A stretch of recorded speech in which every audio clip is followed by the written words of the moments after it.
5, 4, 3, 2, 1. The year is 1934. The USCGC Mohawk Coast Guard cutter, designation WPG-78, is having the finishing touches applied prior to launch at Pusey and Jones Shipyard in Wilmington, Delaware. It is assigned patrol and general icebreaking duties on the Hudson and Delaware rivers shortly thereafter. Over 500 miles away, in Detroit, Michigan, a 10-year-old Ed March is in the 5th grade. Like many boys of the day, he enjoys playing sports and also the trumpet, and dreams of one day being an orchestra leader. Just 7 years later, the fates of both ship and boy would be forever intertwined. With the outbreak of World War II, and just 36 days before the bombing of Pearl Harbor, the Mohawk, in accordance with Executive Order Number 8929, was directed to serve as part of the U.S. Naval Forces. Ed March, now 17 and a half, would also answer his country's call, enlisting shortly after his older brother was killed in action when the escort ship he was on was struck by a torpedo.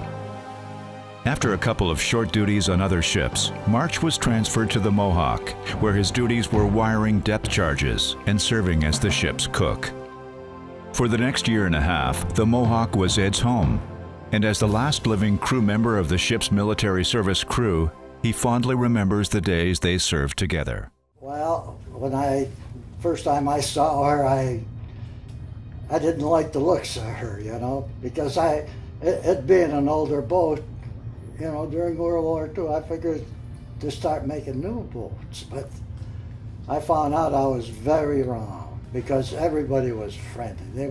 You could go out with anybody and you'd have fun, once we hit the shores. But they were nice guys.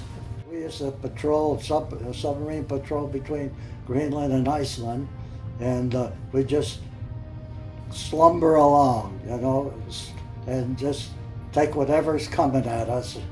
And once in a while we'd make contact, and if it needed charges, we would throw charges up. Assigned to North Atlantic escort operations with the Greenland Patrol, Mohawk launched a total of 14 attacks against submarine contacts between August 1942 and April 1945. For my job, I had 4 people with me, and they were the ones that would load and put the charges where they're supposed to be, and I would get the message from the bridge, and they would say, put a number 1 in. Next time we'd launch it, they'd put a 3 in. They had them from 1 to 3, so that's what my job was. And then if they said footage, they told me, well, it was like 25 for each click, 25 feet. So I just count the clicks, 1, 2, 3, 4, 5, 6.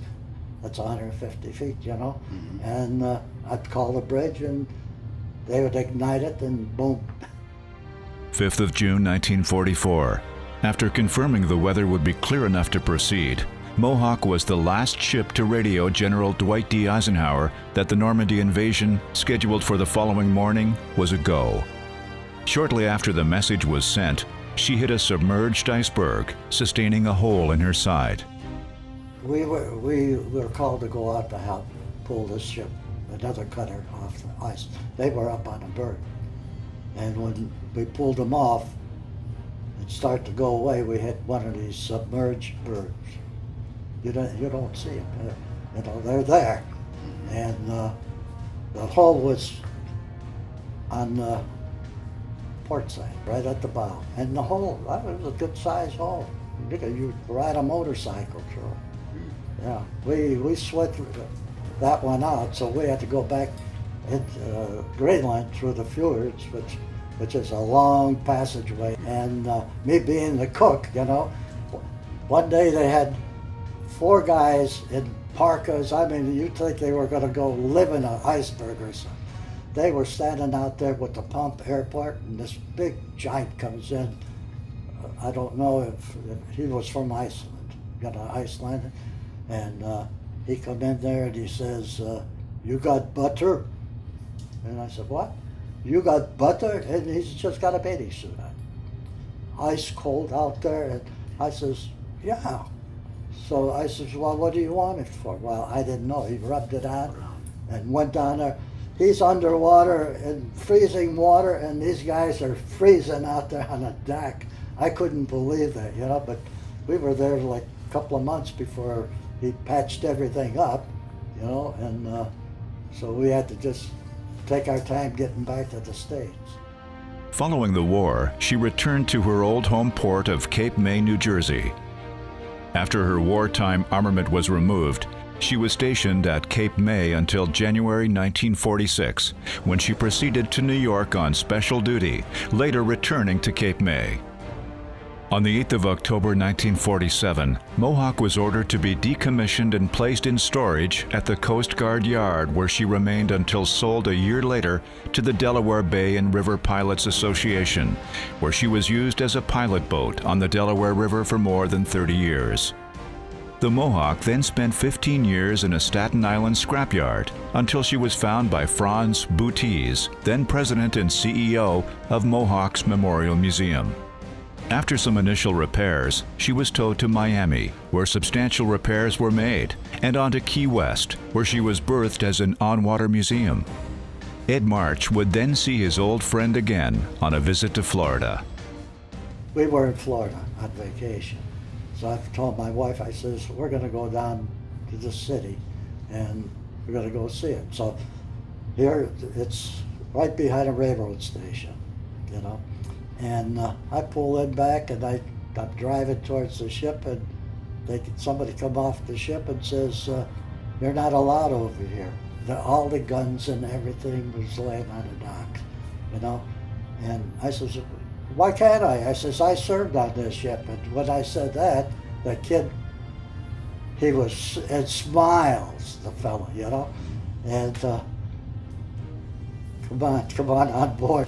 Where will, you know, where can we put this? Where can we put this? I thought, well, this gun goes there, this gun goes there, this gun goes there, this one goes here, you know, and I tell him everything. And oh, he was so happy, you know.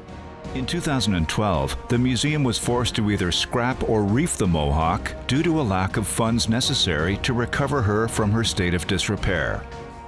It was ultimately decided that the most honorable fate was to give her a final duty serving as a Veterans Memorial Reef. The Mohawk was then towed from Key West to Fort Myers, a short distance from where her former crew member had retired in Bonita Springs. That boat followed me to Florida.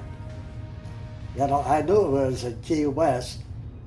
Then, when they brought it over here to Fort Myers, I said, it's following me. With Ed and over 100 others looking on, the proud ship was sent 90 feet down to her final resting place. 3, 2, 1.